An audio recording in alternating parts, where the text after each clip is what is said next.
Recently, I've been in a phase. You can probably tell by looking at some of my images, especially in my last video, that they look inspired by film. So I was excited when Dehancer approached me asking if I wanted to try out their film emulation plugin and give my honest opinion. In my last video, I used Dehancer in a lot of the shots when color grading my footage. And if you haven't seen that video yet, go watch that video first and then come back to this one. In this video, I wanted to go over some of the features in Dehancer that I like to use and how I use it to color grade my videos. Dehancer is a film emulation plugin for all the major editing software. I use Davinci Resolve, so that's what we're going to be talking about in this video. Now, there are a lot of features in Dehancer, and this isn't going to be a comprehensive review where I go over everything, but here are a few things that I found myself using the most. Just as a disclaimer, this is not a sponsored video, but Dehancer did send over a copy of their software to test out, and they wanted my honest opinion of their product. Also, I'm not a professional color gradist, this is just how I like to color grade my videos. Here are the features that I really like using in Dehancer, and that I can see myself using in future videos. Film grain is something that I like to use in most of my clips, and before using Dehancer, I would use the film grain effect in Davinci Resolve.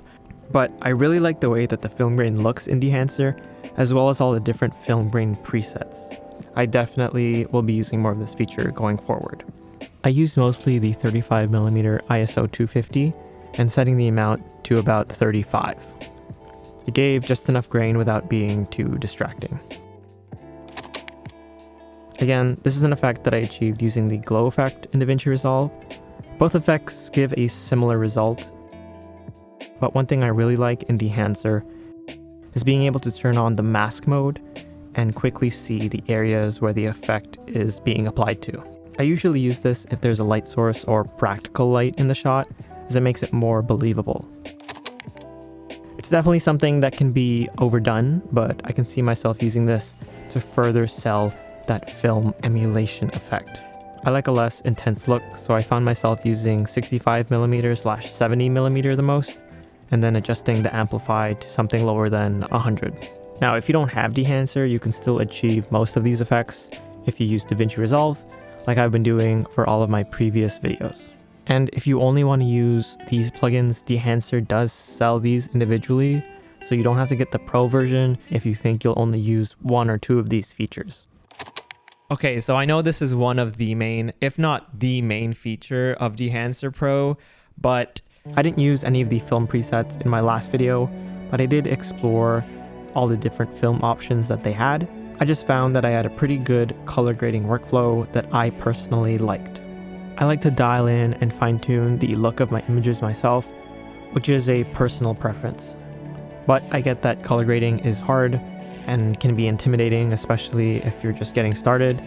And if you don't want to do all that, I feel like you can get a pretty good start with the film emulations that they have, if that's the look that you're going for. What I find interesting and what I might use in my future videos. Gate weave. This might be a very specific use case feature that I probably won't use very often, but it's still nice to have in your back pocket. Film damage. Again, this is probably for a very specific use case, but I think it looks very authentic and probably looks better than overlaying a video of film damage and adjusting the blending mode, which is what I did before I had Dehancer. And if you're interested in Dehancer but you don't have a desktop editing app, Dehancer also came out with a mobile app where you can apply all these film-like presets on the go. Some pros about the app: there are a lot of filters, probably more than enough filters to cover most of your photos and videos. I like that they are customizable. You can save any of the presets that you've applied a custom setting to, and you can make your own presets. I think this is good if you're specifically looking for that film style. A lot of features in this app cater to that film look, such as grain, halation, bloom, and film damage. I think this is specifically catered to people who want to apply a quick film-like preset to their photos and videos, and not necessarily a replacement for a fully fledged photo editing app like Lightroom. If you're specifically looking to get that film look, this app is way easier to achieve that goal versus if you're trying to do that in Lightroom.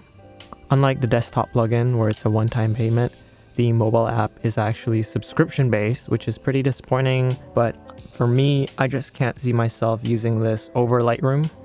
Okay, back to Dehancer Pro. Who do I think this is for? In order to use Dehancer, I feel like you still need to have a bit of setup in Davinci Resolve's Fusion tab.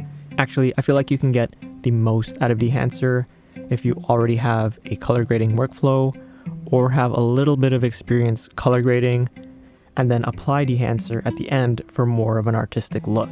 But again, I'm not a professional color gradist. I still have a lot to learn, so please take this with a grain of salt. Let me know if you've tried Dehancer or if you're interested in checking it out. If you have any questions about how I use Dehancer in my workflow, I'll answer them in the comments below. Also, if you're thinking about getting Dehancer and want to help out this channel, I have an affiliate link in the description box below. If you made it this far in the video, thank you so much for watching, and I will see you in the next one. Bye.